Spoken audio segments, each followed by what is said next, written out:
on the floor. Thanks very much for coming back to us here in the parliamentary precinct. Of course, we are moments away before Finance Minister Tito Mboweni gives his financial budget for the year 2020.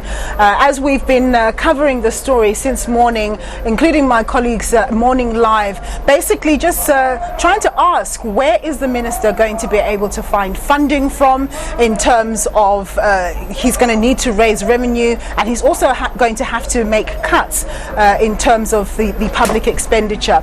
He basically says that in the midterm budget they were looking to cut about 150 billion rand worth of expenditure over the next 3 fiscal years. We'll see whether there are any adjustments made in those terms. Economists talking to the issue of the budget deficit, they believe that will have shifted up a little bit. Earlier in the midterm budget, Finance Minister Tito Mboweni estimated that for the 2019-2020 year that would be at 5.9% of GDP, but the expectation is that that will have gone up slightly to about 6.2% of GDP, which is obviously very negative. It means that our debt is increasing. We understand that government is going out to the bond market to borrow money in order to service debt, not even just to service the country's priorities. This is a very tricky space to be in.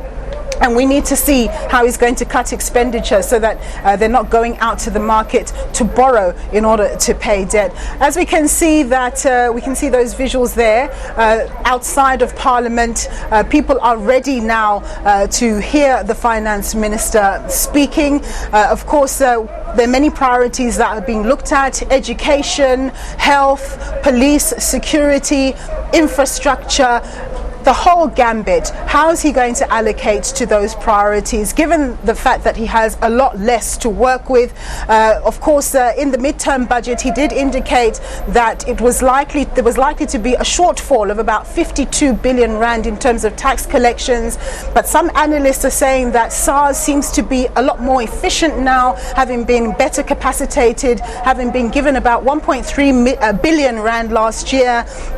And it does seem as though they're beginning to improve their collection practices. Sometimes that's going to be more effective than their actual ability to collect more revenue. Because, of course, from a personal income tax point of view, we are seeing people getting retrenched. Obviously, they're not going to be getting an income, so they're not going to be paying taxes. From a corporate tax point of view, many companies are in a difficulty because the economy is not growing, demand is not there, and companies are only taxed at the point of profit. So if they're not making a profit, they're not able to pay taxes. So this is the kind of environment that we're in. We've had some analysts come in and say, well, why doesn't the government actually cut the corporate tax rate, and that way that will incentivize people to come and invest? It's a tricky situation. The corporate tax is at 28%, but of course companies are able to offset their expenses and things like that, and then their effective tax rate is normally very different, much lower than the 28%. So cutting income taxes, corporate taxes, well, that will be an interesting one. The personal income tax, people argue that if you continue to raise the marginal income tax, we're now at 45, but if you raise that further, that will just create people to start avoiding paying tax, some people leaving the country. Remember, we only have a very small tax base, the very small proportion of the population that pays tax, and so therefore it's going to be difficult. If you tax those people more, they may decide to avoid tax. What we are going to do now is we're going to go to the protesters. As I mentioned earlier, they're called a Cry for the Excluded. It speaks to workers. It was set up by SAFTU and also by AMCU and a group of unemployed people as well. They're protesting. We're going to go and look at what they're doing there, where I think they're being addressed. Expropriation without compensation be advanced for farm workers and dwellers. Government provides skills development and capacity building for different land uses. This training access must ensure equal participation for women and youth. Abandoned mines and water affected by acid mine drainage must be rehabilitated through the creation of work for the unemployed and youth. Land owned by mining companies must be released to communities for small-scale agroecological farming. Technical, financial and extension services are provided to small-scale agroecological farmers. Establishment of support for the development of processing and value addition local agricultural right. We demand that our right to say no be imposed on mining, industrial and agricultural development. In conclusion, comrades, we finally say this. We are calling on our people to rise up. We call on our people, the working class, employed and unemployed, to unite, to resist, and in their resistance, to show there is another way, a fair, just and righteous path. A path deserving of a sacrifice of Abo Kresani, Rufus, Steve Biko, Robert Sibupe, Solomon Matangu, Andris Tatatani, Mambush Nkosi, and other man workers made at Marikana. We built South Africa, and South Africa belongs to us. Now is the time to make South Africa #work. Amanda! Amanda! Thank you very much, leader.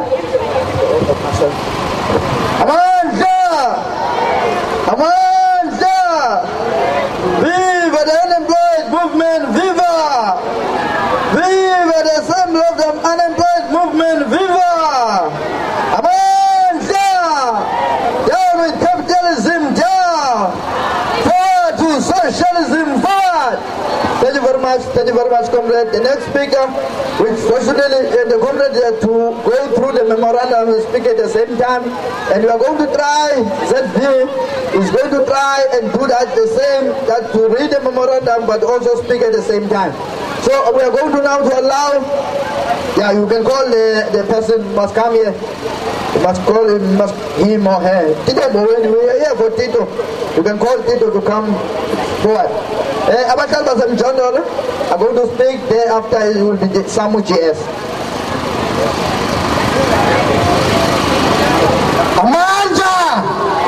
Amanda! Away to Nengan. Comrades, we are gathered here in solidarity as Abashali Basem Jondon with unemployment of South Africa. Comrades, at this time, our young people are still battling to find jobs. Our graduates are right here with us. They cannot find jobs. Our people at home are homeless. Our young people has got no houses to keep their children. Today, the Minister of Finance is going to cut our budget, is eating our tax. Today, we are staying a slavery of these bourgeoisies that are sitting right there in front of the parliament. Comrades, our EP, we are calling as all the workers and unemployment people.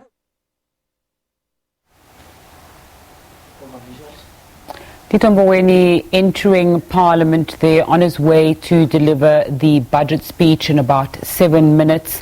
We see on the other side of the screen unions protesting against a budget and an economy that they say is exclusionary, demanding that they be included.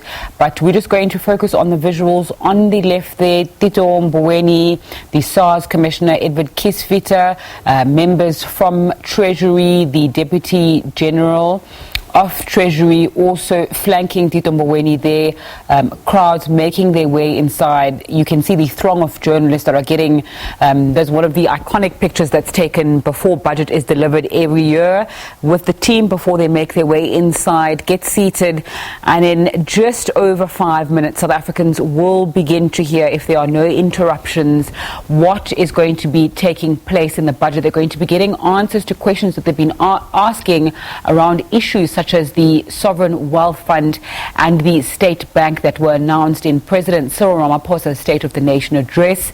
There will also be questions around what is going to be done in terms of South Africa's debt, in terms of our fiscal deficit, in terms of our economy, which is projected by most international agencies to grow at less than 1%. The World Bank has us growing at 0.9% going forward. Treasury very optimistically saying we're going to grow around 1%, just over 1%. But of course, it's just minutes away from that all-important budget speech, which will also determine whether we get downgraded or not. Let's go back to Nompumelelo Siziba, who is there in the parliamentary precinct. Thanks very much, Nzinga. Yes, I think you've summed it up very nicely. Many challenges that we have. As you can see from the screen there, those two screens juxtaposed, protesters not happy at all with government policies. They talk about neoliberal policies which just are not effective for the benefit of ordinary workers on the ground and ordinary unemployed people on the ground. And they're here to just basically voice their protest on this occasion. The Finance Minister, of course, not really focused on that at the moment, focused on delivering his budget speech in the next 4 minutes or so, flanked by Treasury officials there. Later on today, after the budget, we will be speaking to the Deputy Finance Minister on the budget and, just dissecting it with him and so on and so forth. They've got so many stakeholders within the economy that they need to appease. No doubt they're going to be people who are very critical and those who are very welcoming of it. Of course, after the budget or during the budget, investors and the analysts are going to be watching very closely what happens in terms of the metrics that are put out. People are very concerned about the budget deficit rising, very concerned about our debt metrics not looking good and how we're going to go about trying to bring them down. Of course, the rand has been weakening ahead of the finance minister's budget speech. Probably people very anxious about what's going to happen. And of course, Moody's lurking in the wings there. Come March the 27th, they're going to be making a call on our credit rating. They currently have us at Baa3 with a negative outlook, which is not good because that tells us that their next move could be a downgrade. They've come out to make reassurances that actually they need to look closely at what's happening at the budget before they make a move. People are saying it's not if they're going to cut our credit rating, but when. So they may not decide to cut us in March, but of course markets are already pricing in that the South African economy is going to get down to junk status, which means that our local currency is going to remain relatively weak compared to other currencies, and that has implications around the importation of inflation, the interest rate trajectory and so on. We are going to now cross to Zwelinzima Vavi, who is addressing the protesters from Cry the Excluded. So that we understand the extent of our attempt to unite the working class in our country. The comrades from Middleburg Environment Justice Network are here. They've driven all the way from Mpumalanga to join all of us here. The comrades from Southern Green Revolutionary Council, also from Mpumalanga, are here to join us here today. The comrades from Tembelihle Crisis Committee are also here. The comrades from Amandla, from Port Elizabeth, are here. The comrades from Buchabelo Unemployment or Unemployed Movement. The Buchabelo Unemployed Movement, all the way from the Free State, are also here. The comrades from Sisonke Environmental Justice Network are here. The Young Urban Rural Self-Employment are here. The comrades from Amadiba Crisis Committee, who are battling against Modashe and his people from Australia who want to take over their land, are here today. The comrades from West Rand.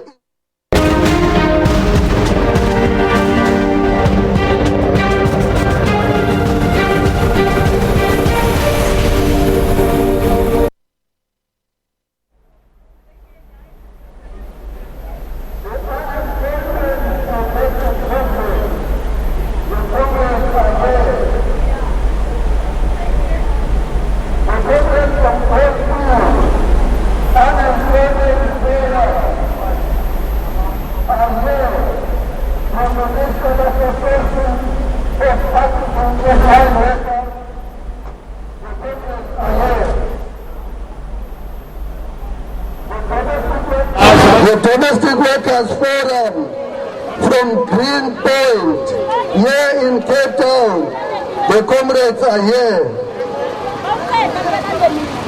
The comrades from SAMU. His Excellency the President of the Republic of South Africa, His Excellency the Deputy President of the Republic of South Africa, Cabinet colleagues,